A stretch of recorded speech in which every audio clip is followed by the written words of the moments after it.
had. You even heard her.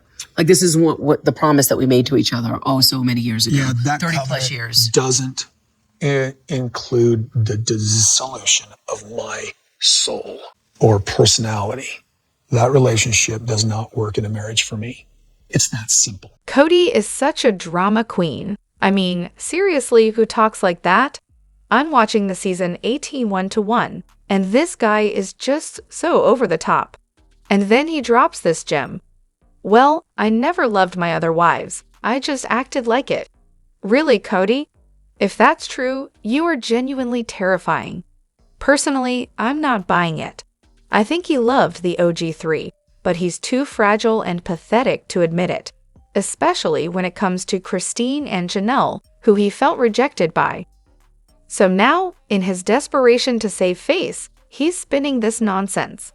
Honestly, he's like a completely different person. His looks, his personality, it's like watching a whole new man. Unless he somehow pulled off an Oscar-worthy performance in the earlier seasons, it genuinely looked like he loved all of his wives. The Kody we're seeing now is so far from the Kody we used to know. Narcissists are all about using fancy words and phrases to make themselves sound smarter or more impressive. But here, Kody just looks like an idiot. Pretty much every time he opens his mouth. Yo, what's up, everyone? Welcome back to ThreadoraTalks, where the conversations are always next level. I'm your host, Jenna, and today, we're turning things up a notch. Trust me, this is one video you do not want to miss, so let's dive right in. Robyn definitely didn't accidentally order that XL shirt for Janelle. There's no way I'm buying that excuse. I just watched the episode where Robyn walks in to tell Janelle, and her acting, absolutely terrible. Over the top, honestly. Janelle, being the gracious person she is, wore it without a fuss, but I was absolutely seething watching it. Robyn knew exactly what she was doing. She wanted to embarrass Janelle. The 5K was supposed to be about celebrating Janelle, not about Robyn, but Robyn couldn't stand that and had to make it about her somehow. And then there's the whole extra large clothes for my sister wife's closet thing. Robyn straight up told Janelle that this was her niche. Yeah, no, Janelle wasn't having any of it. She had zero interest in dealing with that, and honestly, who could blame her? It was so transparent. Robyn probably thought she was being clever, but it backfired in spectacular fashion. Janelle looked amazing in that shirt, by the way. Robyn probably didn't see that coming, did she? Kody couldn't take his eyes off Janelle and her curves, which, let's be real, was exactly what Robyn was trying to avoid. Kody's reaction was priceless. Probably didn't help that the cameras were rolling. I bet once they weren't around, Robyn was furious because it was so obvious that Kody preferred Janelle's curves to whatever Robyn's got going on. And let's talk about the shirt delivery for a second. Robyn making a big production of handing Janelle her shirt? So cringe. Janelle, I'm so worried. What if I got the wrong size?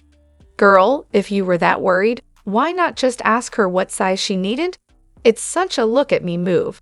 And don't even get me started on Christine. She's already got her shirt. Why did we need a whole scene of Robyn handing Janelle hers? It was so unnecessary. Just, ugh. In The Real Robyn, so episode 10 of season 17, Christine's decision to put the house on the market becomes a masterclass in patience and grace. She's calmly explaining herself, giving Robyn the benefit of the doubt and taking the high road. But Robyn, ever the toxic jizz whisperer, can't handle it and immediately calls Christine a liar. Then, as if on cue, she launches into a snarky diatribe, revealing more in a few minutes than years of passive-aggressive behavior could ever convey. The mask slipped off faster than a cheap wig, and Robyn's true colors came blazing through. Honestly, I don't know how Christine didn't leap out of her seat and stab her in the kidneys right then and there, but I'll give Christine credit. She's got more class in her pinky finger than Robyn will ever have. In this episode, Christine is the definition of gray rock, utterly unbothered and calm while Robyn spirals. Robyn's complete meltdown during those porch meetings was something else. At one point, Robyn even tried to make the whole thing about her. What about me? Do you want to be friends with me? Christine's response was pure gold. For now, no. Just chef's kiss. It was like watching a master at work. Christine was done, and she wasn't hiding it. Kody and Robyn came to the porch with one goal in mind: to attack Christine. It was clear they had rehearsed this little performance to try and humiliate her. But Christine's complete lack of reaction was everything. Robyn, calling her a liar to her face, was just Robyn cementing her position as the queen bee, able to say whatever she wanted to the other wives, with Kody there to back her up. Fast forward to 2023, and Christine is winning. She left the family, she's thriving, and she's found happiness. While Kody and Robyn are left to stew in their bitterness, resentful that Christine is living her best life without them. And I have to say, OP, you had me at Jizz Whisperer. I honestly think Christine and Janelle had planned all of this, how to make Kody and Robyn trip up and show their true selves on camera. In season 17, Janelle nails it, capturing a heated argument perfectly. Then Meri, having watched all this unfold on TV, gives a masterclass in season 18's finale, getting Kody and Robyn to admit the unfair division of land and the end of the K&M relationship. It's like watching a slow-motion train wreck of the worst kind, and I'm here for it. Oh, this is rich. Let's break this down. So in season 15, episode 4, The Basement Wife, Kody and the wives are just getting a taste of coronavirus. And of course, Kody's there going, I'm not one to panic about stuff like this. Sure, Kody, whatever you say. But then cue Robyn, practically trembling in her cell phone interview, saying, I'm scared. It makes me want to hole up in my house. Classic. She's absolutely terrified, and instead of, I don't know, maybe reassuring her, Kody just lets her fear run the entire show. Robyn's the one calling the shots, and Kody's too busy playing the I'm calm, cool, and collected guy while his whole family is spiraling. Everyone, and I mean everyone, knows that Robyn was the one making all the COVID rules except Kody. He's out here asking Christine, after she leaves, if she and Truly could get tested at Salsa Brava, or whatever the restaurant was called, because Aurora didn't have it. Really, Kody? After all this, after everyone's been through what could have been a near-death experience, you're questioning Christine and Truly getting a test. A test that was most likely a huge excuse to keep up the whole "we're being responsible" facade. It's laughable. Then, after a visit with Mike Kelty at the goodbye, suddenly no one can hug anyone except Kody. Funny how that works. Convenient, really. But hey, let's not overlook that little detail. I'm pretty sure that was more about distancing themselves than any actual health concern. Nice try, but no one's buying it. So why did Meri want to get Kody on camera when he finally decided to end their marriage? Well, if you've been watching for the last few seasons, it's been painfully obvious to everyone, except apparently Meri, that Kody wasn't really being a husband to her. We've all had that head-scratcher moment, wondering what exactly is going through her mind. Why on earth is she still hanging on? I mean, it's like trying to figure out why someone keeps petting a snake that just bit them. But then, I remembered Kody's classic line from that one tell-all, where he hinted that he might get back together with Meri, but didn't because of Christine. Sure, Kody, sure, that's totally the reason. Turns out, that was just another one of his blatant lies, and Robyn wasn't far behind with her version of events. Oh, and then there's Janelle, who casually points out that Kody just flips the script every time he talks, depending on what he's trying to get out of anyone. Classic Kody. Now, I can totally see why Meri needed to get all of this on record. Kody's been making snide comments off camera, saying stuff like, I don't know why she's still here in Flagstaff, which paints Meri as some kind of pathetic, clingy mess who just can't get over him. So yeah, maybe finally documenting his manipulation was her way of saying, no, you don't get to do this anymore. It's like a public, See what I've been dealing with for years, people moment, or maybe a stop playing these ridiculous games, Kody. Either say what you mean or shut up kind of move. Let's be real, Kody's been lying to her for ages. What he says to Meri is definitely not what he's saying to everyone else. Remember when he did the same thing to Christine when she wanted to move back to Utah? He played it up like he'd be totally supportive, like, yeah, bring it up with the wives, I'm behind you. Then, in front of everyone else, he's like, oh no, this was all Christine's idea. I had nothing to do with it. He's got a long history of speaking out of both sides of his mouth. Honestly, I can't decide if Kody is just a terrible communicator who's too much of a coward to be direct with people, or if he's just a manipulative jerk. My guess, it's both. So, for anyone still wondering why it took Meri so long to accept her marriage was over, it's pretty simple. Kody's a nightmare. He was probably saying something totally different to her behind closed doors, while Robyn was there with her constant pep talks, encouraging her to keep holding on. But when Kody finally pulled the trigger and officially ended things, he had the nerve to ask Meri to keep it all private. Well, that's where she drew the line. She was done covering for him and was like, oh hell no. If we're doing this, it's on camera and in front of Robyn. Remember the whole veil of charity nonsense they used to talk about? Yeah, that's the one where they'd cover up each other's secrets, like when Janelle married Meri's brother, and they deliberately planned the wedding on Meri's birthday. Super considerate, right?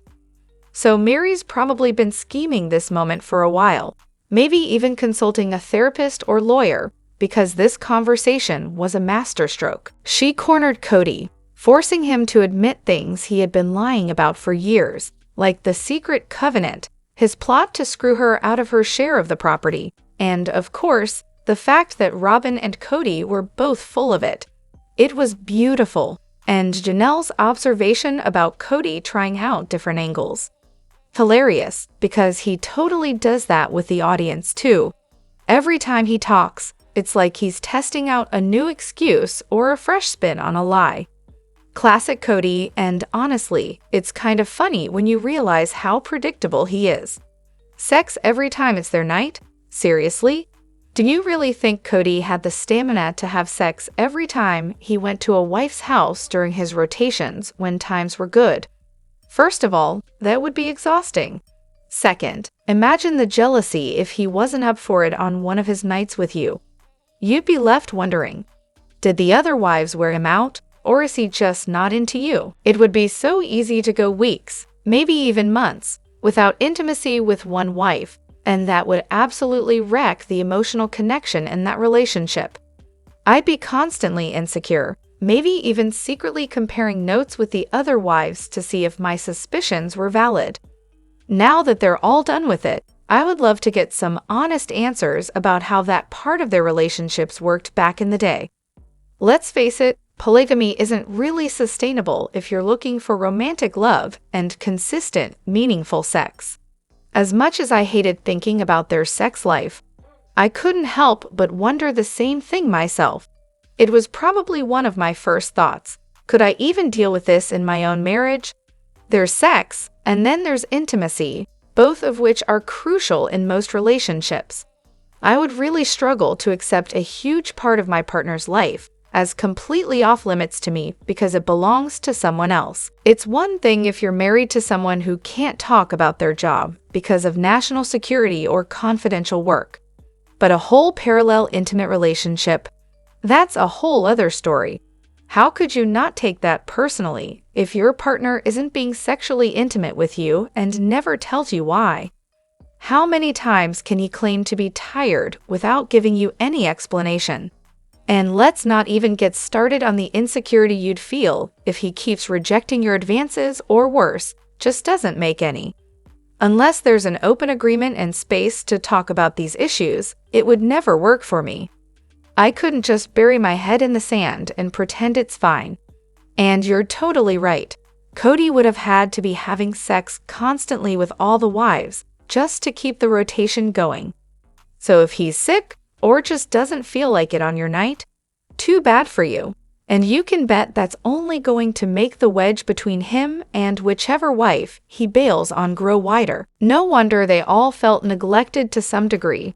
I mean, expecting one man to consistently satisfy all 4 women? Even in his horniest phase, it's just not going to happen.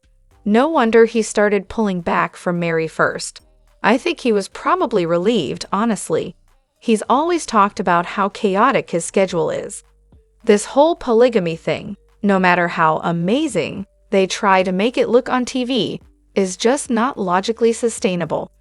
Honestly, Kody probably should have done a 1-week per wife rotation.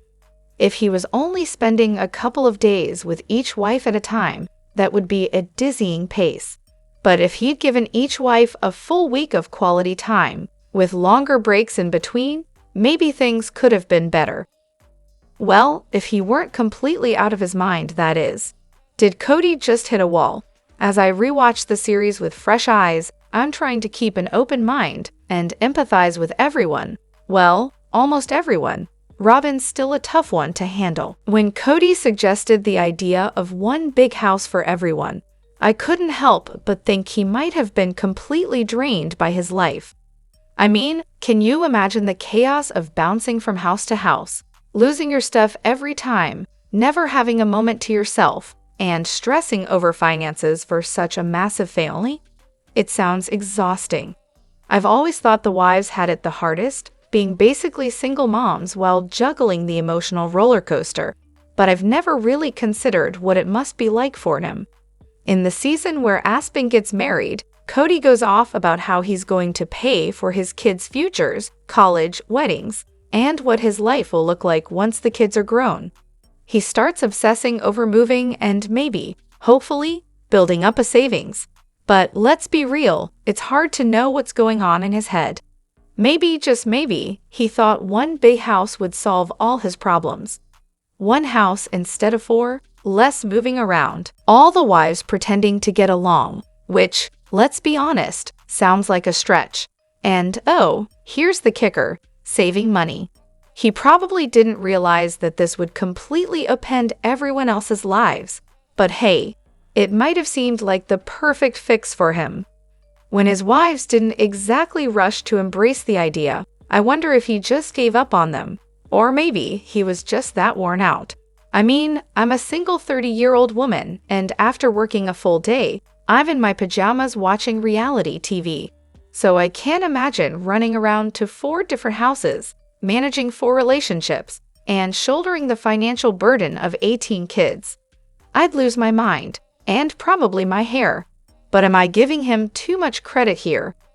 Honestly, I think Kody was never truly cut out for handling 18 kids and 4 wives. He relied on the women and kids to do all the emotional labor while he coasted along taking the credit. The whole thing fell apart when they got tired of carrying the weight. That's the problem with anyone who thinks there's some kind of divine being with powers beyond their actual capabilities. But here's the thing, the wives got tired. It wasn't just about Kody's love for them. For him, love seems to be tied to the amount of adoration he gets. Robyn came in and completely outshone the others with her constant worship of him, and the wives, they got fed up. Their light faded, and when it did, he stopped loving them. Same with his kids. Once they grew up and stopped adoring him, they were no longer the apple of his eye either. Ah, the classic egg saga. So this probably isn't a new topic for anyone, but do you remember the episode before Robyn and Kody were married? Robyn's telling us how Kody told her to ask Christine how to make his eggs, because she knew exactly how he liked them, and Robyn, well, didn't. So there's Kody, spending the night at Robyn's house, but apparently not even interested in her eggs. He needed Christine's expertise. I mean, can you imagine? That's gotta sting a little. And then, in another episode, Robyn's lecturing all the kids about not giving away their purity, which is just the cherry on top of the hypocrisy cake. Classic. I could be getting some of the details wrong, but that's the vibe I remember. And let's just take a moment to appreciate the fact that Kody basically told Robyn her eggs were awful, and that she needed to check in with Christine on how to do it properly. Hilarious, right? But hey, remember, Kody was vetting Robyn hard, so maybe he was just being picky about his breakfast. Still, I suppose it's possible to share a meal with someone without, jumping into bed with them. Alright, now I want to hear from you. Sound off in the comments and let me know where you stand. Agree, disagree, or something in between? And if you're enjoying the vibe, hit that like button, subscribe, and ring the bell so you're always in the loop. Your voice counts, and I'll catch you on the next one. Thanks for hanging with me.